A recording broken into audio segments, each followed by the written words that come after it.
नमस्कार दोस्तों, डेट है आज की 8 जनवरी 2021। स्वागत है आपका करंट अफेयर न्यूज डिस्कशन में। देखो, इस डिस्कशन में हम इन सभी क्वेश्चनों को एक एक करके डिटेल के साथ कवर करेंगे और इस डिस्कशन की पीडीएफ का लिंक डिस्क्रिप्शन बॉक्स में आपको नीचे मिल जाएगा। देखो, इस वीडियो को आप आखिरी तक देखिएगा। वीडियो के लास्ट में एक क्वेश्चन आपके लिए क्विज भी रखा गया है और इन सभी क्वेश्चनों को हम रिवीजन भी करेंगे, जिससे ये सभी क्वेश्चन आपको इसी डिस्कशन में याद हो जाएं। तो चलो आज की क्लास को हम स्टार्ट करते हैं। पहला क्वेश्चन, कौन सा नेशनल पार्क जनवरी 2021 में 9 दिनों तक बंद रहेगा? तो देखो, अभी हाल ही में उड़ीसा का भीतरकनिका नेशनल पार्क ये 9 दिनों के लिए बंद रहेगा जनवरी 2021 में। कब से लेके कब तक? 15 जनवरी से लेके 23 जनवरी के बीच। अब बंद क्यों रहेगा? क्योंकि यहाँ पर इसी बीच एस्चुरिन क्रोकोडाइल की एनुअल सेंसस किया जाएगा, मतलब इसकी जनगणना की जाएगी और इसके लिए 22 टीमों का गठन किया गया है। देखो, देश के मतलब भारत के 70% एस्चुरिन क्रोकोडाइल और सोल्ट वाटर क्रोकोडाइल ये आपको इसी भीतरकनिका नेशनल पार्क में देखने को मिलेंगे। तो ए इस क्वेश्चन का सही आंसर है। भीतरकनिका नेशनल पार्क ये कहाँ पर स्थित है? ये है उड़ीसा में। अब बात हुई है इसमें उड़ीसा की, तो देखो उड़ीसा की पहले आप लोकेशन देखिए। देखो, यह है उड़ीसा की लोकेशन। इसके आसपास के राज्यों की बात करें तो इधर है ये आंध्र प्रदेश, इधर छत्तीसगढ़, ऊपर झारखंड और ये पश्चिम बंगाल। 4 राज्यों के साथ उड़ीसा की सीमा लगती है। कैपिटल की बात करें तो भुवनेश्वर इसकी कैपिटल है। नवीन पटनायक मुख्यमंत्री हैं, गणेशी लाल ये राज्यपाल हैं। 30 जिले हैं, लोकसभा की 21 सीट, राज्यसभा की 10, विधानसभा की 147 सीटें हैं।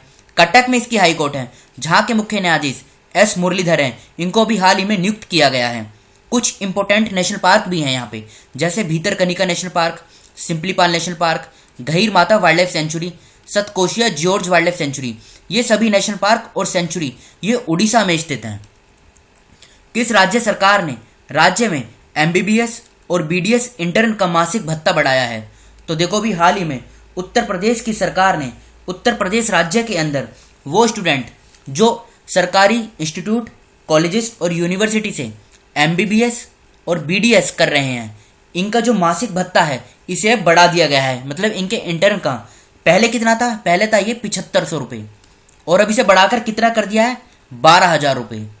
यह आप राशि देखो, इंपॉर्टेंट कम है कि एग्जाम में पूछी जाए। बस इतना आप याद रखिए कि ये उत्तर प्रदेश सरकार ने ये डिसीजन लिया है। तो डी इस क्वेश्चन का सही आंसर है। अब बात हुई है इसमें उत्तर प्रदेश की, तो उत्तर प्रदेश की पहले आप लोकेशन देखिए। देखो, यह है उत्तर प्रदेश की लोकेशन। इसके आसपास के राज्यों की बात करें, ऊपर उत्तराखंड, हिमाचल प्रदेश, ये हरियाणा और ये छोटा सा दिल्ली है, राजस्थान, मध्य प्रदेश, छत्तीसगढ़, झारखंड और बिहार। देखो, एक तो इसमें यूटी आता है जो कि है दिल्ली, और 8 राज्य हैं जिनके साथ उत्तर प्रदेश की सीमा लगती है। एक इंपॉर्टेंट बात आप याद रखिएगा, देखो यहाँ पर है एक जिला जिसकी सीमा मध्य प्रदेश, छत्तीसगढ़, झारखंड और बिहार चारों राज्यों के साथ लगती है। इस जिले का जो नाम है ना, यह है सोनभद्र। याद रखेगा, देश का इकलौता सोनभद्र जिला ऐसा है जो उत्तर प्रदेश में स्थित है, जिसकी सीमा 4 राज्यों के साथ लगती है, मध्य प्रदेश, छत्तीसगढ़, झारखंड और बिहार।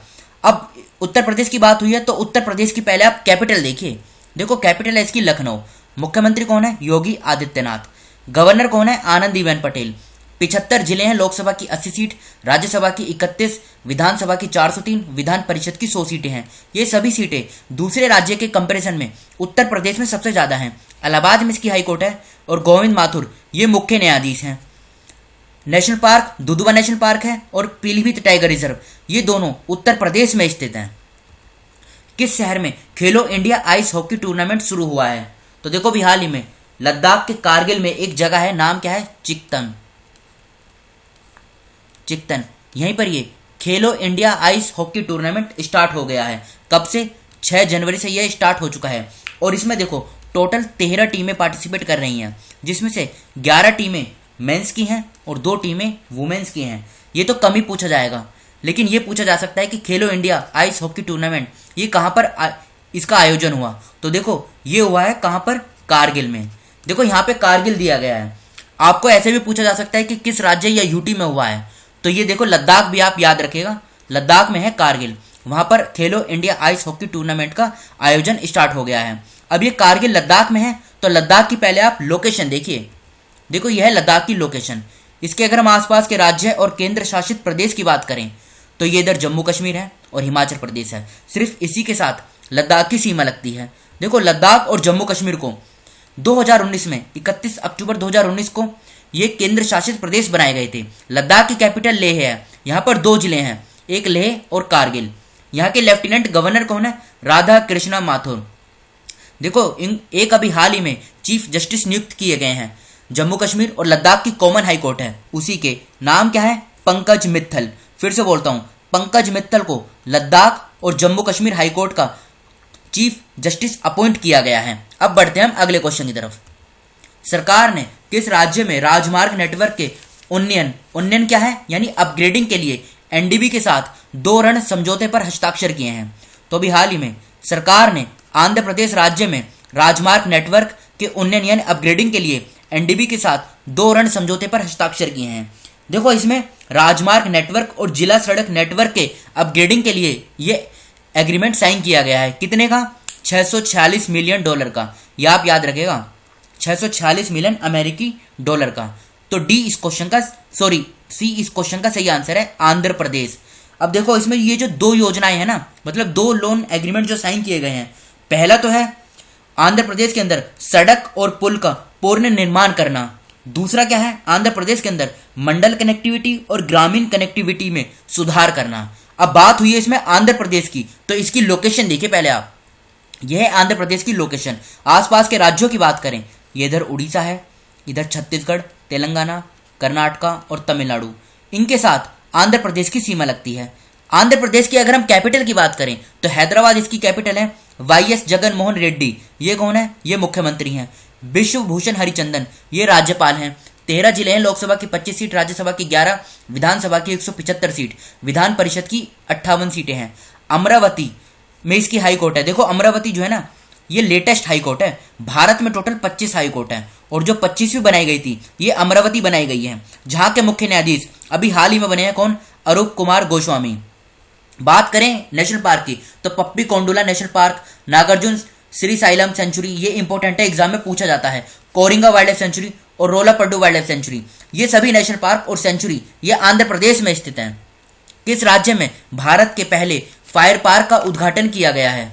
बताइए किस राज्य में किया गया है? तो देखो भी हाल ही में उड़ीसा के मुख्यमंत्री नवीन पटनायक ने अग्नि सुरक्षा उपायों पर जागरूकता लाने के लिए देश में अपनी तरह के पहले फायर पार्क का उद्घाटन किया है। तो बी इस क्वेश्चन का सही आंसर है। और उड़ीसा के मुख्यमंत्री नवीन पटनायक ने एक पोर्टल भी लॉन्च किया है, ऑनलाइन पोर्टल। नाम क्या है?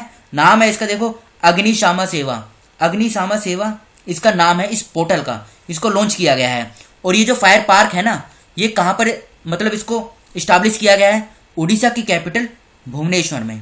और ये मतलब पब्लिक के लिए दोपहर में 2 घंटे के लिए खुलेगा। टाइम क्या है? 3:30 बजे से लेके दोपहर के 5:30 बजे तक, शाम तक।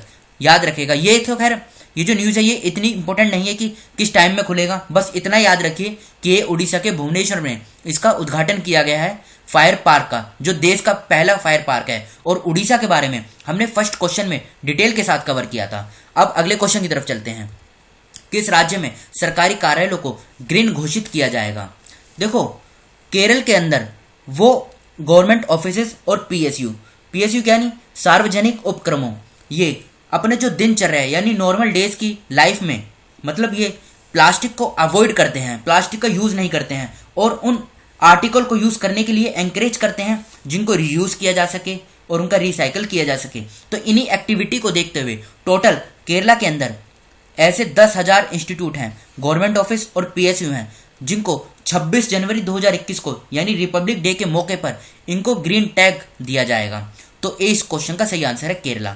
अब बात हुई इसमें केरला की, तो लोकेशन देखिए पहले आप। यह है केरला की लोकेशन। आसपास के राज्यों की बात करें, कर्नाटका और तमिलनाडु, सिर्फ 2 राज्यों के साथ केरला की सीमा लगती है। केरला की अगर हम कैपिटल की बात करें तो तिरुवनंतपुरम इसकी कैपिटल है। पिन्नराई विजयन ये मुख्यमंत्री हैं और आरिफ मोहम्मद खान ये कौन है? ये राज्यपाल हैं। कोची में इसकी हाई कोर्ट है, जहां के मुख्य न्यायाधीश हैं एस मणिकुमार। देखो केरला और लक्षद्वीप इन दोनों की जुरिस्डिक्शन कोची हाई कोर्ट के अंतर्गत आती है, जहां के मुख्य न्यायाधीश हैं एस मणिकुमार। 14 जिले हैं, लोकसभा की 20 सीट, राज्यसभा की 9, विधानसभा की 141 सीटें हैं। अब बढ़ते हैं हम अगले क्वेश्चन की तरफ। किस राज्य में दुनिया के सबसे बड़े तैरते हुए सौर ऊर्जा संयंत्र का निर्माण किया जाएगा? तो देखो मध्य प्रदेश का खांडवा जिला जहां पर है नर्मदा रिवर, और इस नर्मदा रिवर के पास है क्या, ओमकारेश्वर डैम। यहीं पर ये दुनिया का सबसे बड़ा largest floating solar energy plant इसको मतलब बनाया जाएगा। तो ए इस क्वेश्चन का सही आंसर है। इसकी जो टोटल क्षमता होगी ये कितनी होगी, ये होगी 600 मेगावाट। ये भी पूछा जा सकता है कि टोटल इसकी कैपेसिटी कितनी है, 600 मेगावाट। और मध्य प्रदेश की जो नर्मदा रिवर है वहां पर है ओमकारेश्वर डैम। देखो डैम भी पूछा जा सकता है कि ये डैम कहां पर है। इस तरीके की न्यूज ना इंपॉर्टेंट होती हैं, एग्जाम में सीधी पूछी जाती हैं। अब बात हुई है इसमें मध्य प्रदेश की, तो मध्य प्रदेश की लोकेशन देखिए पहले आप। यह है मध्य प्रदेश की लोकेशन। आसपास के राज्यों की बात करें तो इधर है ये देखो, गुजरात, राजस्थान, उत्तर प्रदेश, छत्तीसगढ़ और महाराष्ट्र, 5 राज्यों के साथ मध्य प्रदेश की सीमा लगती है। कैपिटल की बात करें तो भोपाल इसकी कैपिटल है। शिवराज सिंह चौहान मुख्यमंत्री हैं, आनंदीबेन पटेल राज्यपाल हैं। 52 जिले हैं, लोकसभा की 29 सीट, राज्यसभा की 11, विधानसभा की 230 सीटें हैं।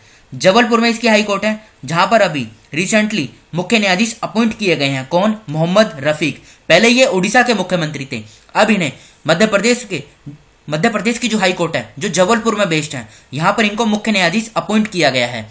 कुछ इंपॉर्टेंट नेशनल पार्क भी हैं मध्य प्रदेश के अंदर, जैसे Bandhavgarh national park, Kanha national park, Madhav national park, Panna national park, Pench या फिर प्रियदर्शनी नेशनल पार्क। ये भी न्यूज में भी था, इंपॉर्टेंट है, एग्जाम में पूछा जा सकता है। Sanjay national park, Satpura national park, Satpura hills के बारे में आपने सुना होगा, ये मध्य प्रदेश में स्थित है। और फोशल नेशनल पार्क, ये सभी नेशनल पार्क और ये जो सेंचुरी है ना, ये मध्य प्रदेश में स्थित है। अब बढ़ते हैं हम अगले क्वेश्चन की तरफ। किसने खादी और ग्रामोद्योग आयोग केवीआईसी के साथ एक समझौते पर हस्ताक्षर किए हैं? तो अभी हाल ही में भारत तिब्बत सीमा पुलिस यानी आईटीबीपी ने खादी और ग्रामोद्योग आयोग के साथ एक समझौते पर हस्ताक्षर किए हैं। यह केंद्रीय सशस्त्र पुलिस बल यानी सीएपीएफ के लिए 1.7 लाख से अधिक खादी दरी की खरीद करेगा।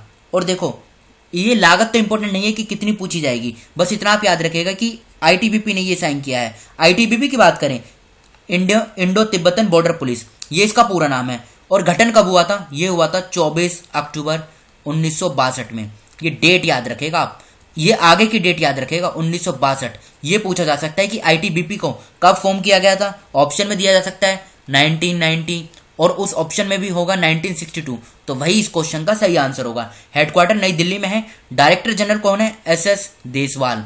और याद रखेगा जिनके पास अभी गृह मंत्रालय है, अमित शाह इसके लिए रिस्पॉन्सिबल मिनिस्टर हैं। अब बढ़ते हैं हम अगले क्वेश्चन की तरफ।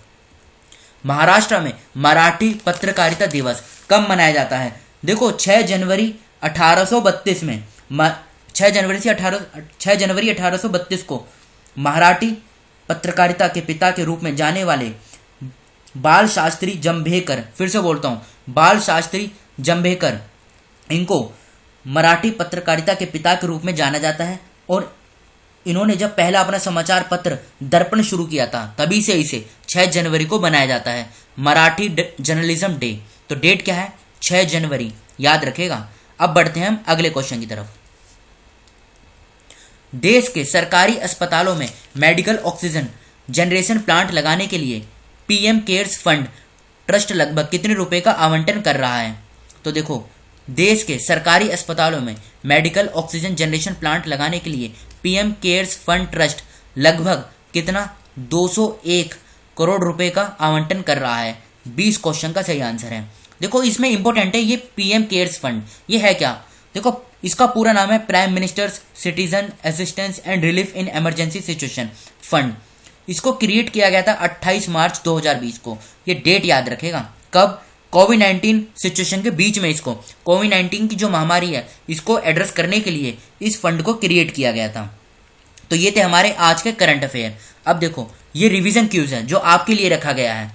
भारत ने किस राज्य में बिजली वितरण प्रणाली को आधुनिक बनाने के लिए एडीबी के साथ $100 मिलियन का ऋण समझौता किया है?